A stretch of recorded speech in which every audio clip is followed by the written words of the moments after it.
इसे साथ कुछ करना होगा, सोचना होगा। हे माँ कमला, आज ये चोगिन हमें धर्म को नाश करने पर लगी हुई है कि चेला हमें साथ शादी करो। जितना चोगिन है यहाँ का धर्म है कि जो वो साफिन को रोक कर रखता है। ये राजकामर में पुरुषों को उतनी कम है। इसके लिए इस शादी को लिए तरस रही है कि चेला चलो हमारे साथ शादी करो। ये सबको मन है शादी करने के लिए, सबको मैं चाच रहा हूँ। सुनो सुनो, तुम सब शादी करेगी कि एक ही आदमी शादी करेगी? सुनो, तो मैं डेढ़ में पूछ रहा हूँ किसका विचार है, कौन शादी करेगी कौन नहीं करेगी? क्या तुम्हारा विचार है शादी करने के लिए? शादी करेगी? अच्छा ठीक है, साइड हो जाओ, इससे मैं शादी कर लूंगा। साइड हो जाओ, साइड हो। सुनो, तुम शादी करेगी? ठीक है, साइड हो जाओ। तुम शादी करेगी? मैं तो कब से तैयार हूँ। अच्छा ठीक है, साइड हो जाओ। तुम भी शादी करेगी? ये धान से 4 हो गए, अब मुझे तुम भी शादी करोगी? ठीक है, साइड हो जाओ। तुमको भी विचार है शादी करने के लिए? तुम भी शादी करेगी? ठीक है, सब आदमी शादी करेगी, सब तैयार है शादी करने के लिए। ठीक है, चलो तुम लोग जो कहती है, चलिए हमारे साथ पलंग पर चलिए। सुनो, देरी नहीं, ठीक है चलो, मैं चल रहा हूँ। हे पलंग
क्या बिछावन हो गया? मैंने लाल पलंग को तोशक तकिया खींचा क्यों कि आज मैं अपने चलवा के साथ लाल पलंग पर लुटाबाई बहारवाना, लुटाबाई बहारवा अमर चेलावा कामरा के सारे।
इस समय माँ कमला हमें सिंगिया भरौड़ा से कही कि बेटा चलो राज कामर में समय आएगा, बेटा तुम जहां पुकार करेगा वहां कमला हाजिर रहेगा।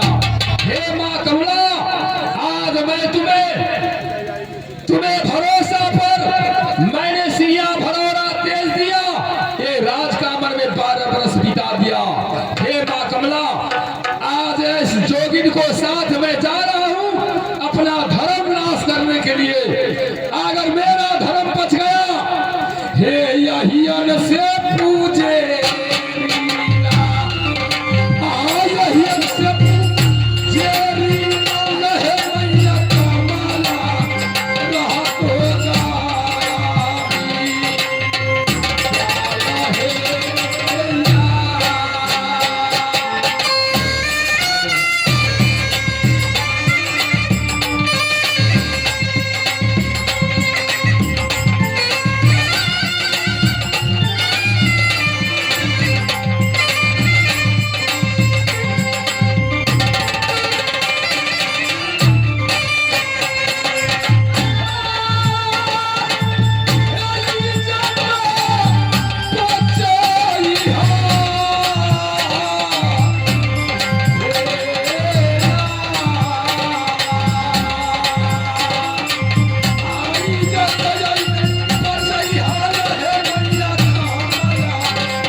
पहुंचा दियो। एक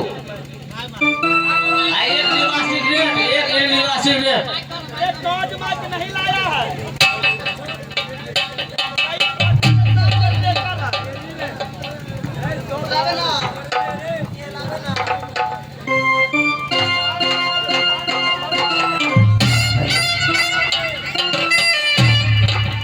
हे माँ कमला, याद ये 700 जोगी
ये जोगिन हमें बहुत जांच में पलंग पर रखी है।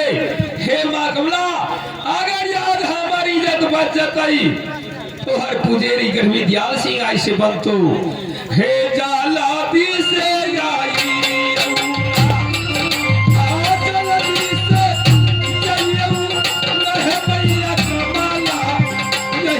जोगी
देख रही हूँ बेटा गर्मी दयाल सिंह एक कांवर के सीमार पर फंस गया है और मुझे माँ कमला कह के पुकार कर रहा है।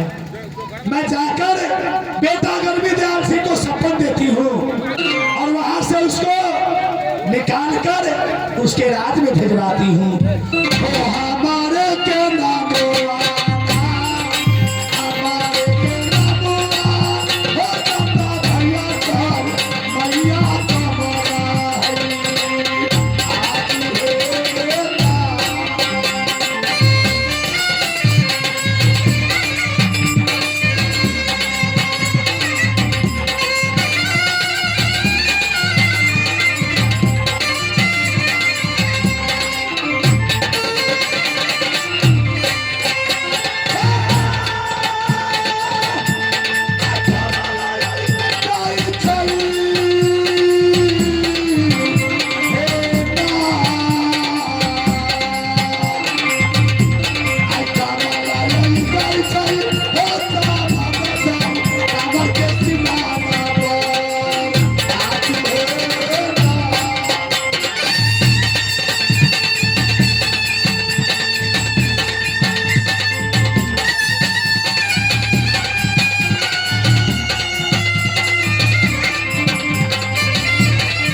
सीमान पर इस समय बेटा गर्मी दयाल सिंह कोई नैना मैना जोगिन के जाल में फंस गया है।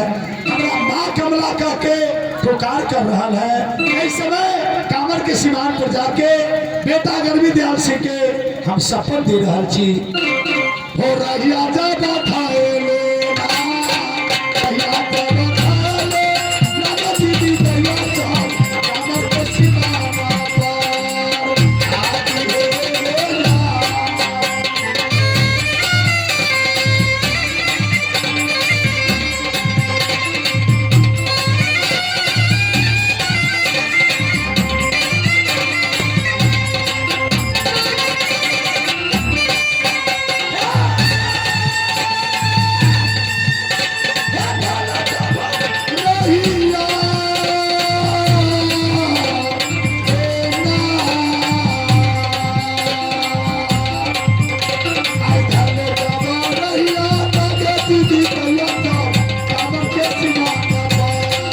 आती है ना।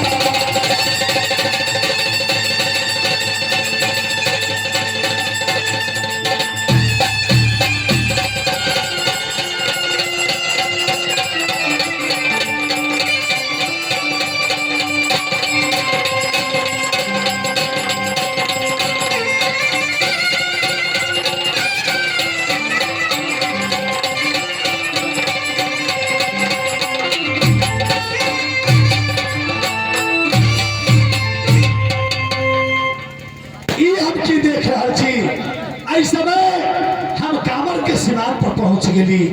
हम देख रहा छी कि नैना मैना जोगिन बेटा गर्मी दयाल सिंह के अपना पलंग पर बिछावन करके सुत रहा है। चारों तरफ से नैना मैना जोगिन बेटा के कब्जा में कर ले है। बेटा गर्मी दयाल सिंह अरे निद्रा जाबा खोलही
पुकार करा, हे माँ कमला, हर समय में तू हमरा सिंहिया भरौरा से उठा के लेला, ऐसा 100 जोगिन के बीच में रख देला कि बेटा तुम्हें गुण सीखना है, जब गुण सीख लेगा बेटा मैंने तुम्हें फिर राजकामर से सिंहिया भरौरा में वापस कर दूंगा बेटा। मगर ये 700 जोगिन, आज ये 700 जोगिन विचार करके ये अपना अपना के कह रही है कि मैं शादी करके रखूंगी। हे माँ कमला, अगर मैं यहाँ फंस जाऊंगा मेरे कारण मेरे चाचा जी मर जाएगा जिसे मैं गुरु बनाया हूँ। आज वो हमें शादी करने के लिए तैयार है। हे जाता बचा देहूँगा, आई जाता बचा रहे हमर भैया, आई जोगिया,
कहती है कि चेला हमसे शादी करो। आज ये शरीर में दाग लग जाएगा, ये दाग कभी नहीं छूटेगा जिसे मैं गुरु मान लिया हूँ। हे माँ कमला, आज हमें यहाँ से तुम निकाल कर और राजकामर से सिंहिया भरौरा में पहुंचा देगी। मैं तुम्हें पुजारी बनूंगा और सिंहिया भरौरा में पहुंचूंगा। हे तोरे हम नाम से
गर्मी दयाल पुदेरी बनेगा, तुम्हें नाम से मैं मंदिर बनाऊंगा, तुम्हें दुनिया में पूजा मिलेगा।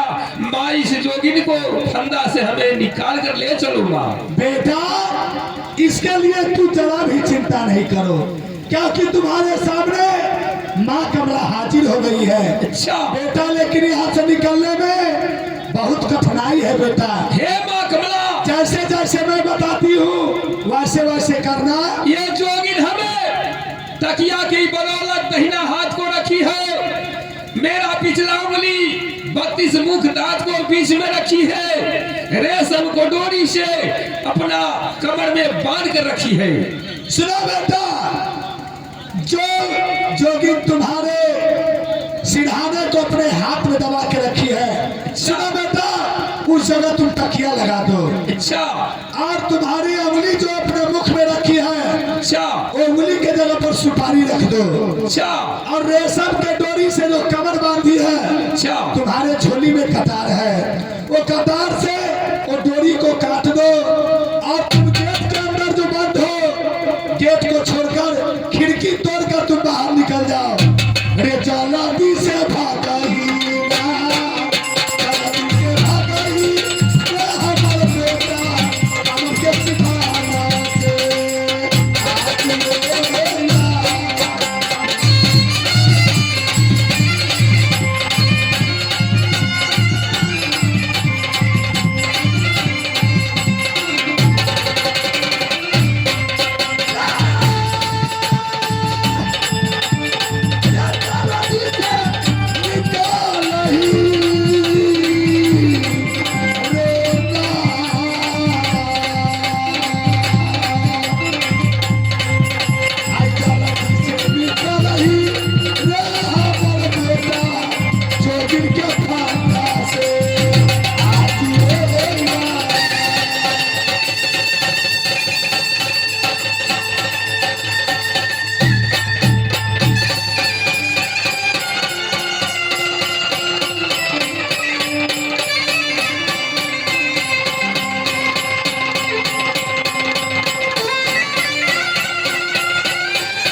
हे माँ कमला, ये कोनो 700 जोगिन है, कोनो ना कोनो जोगिन तो नींद टूट जाएगी, ये हमें जाने से इनकार कर देगी।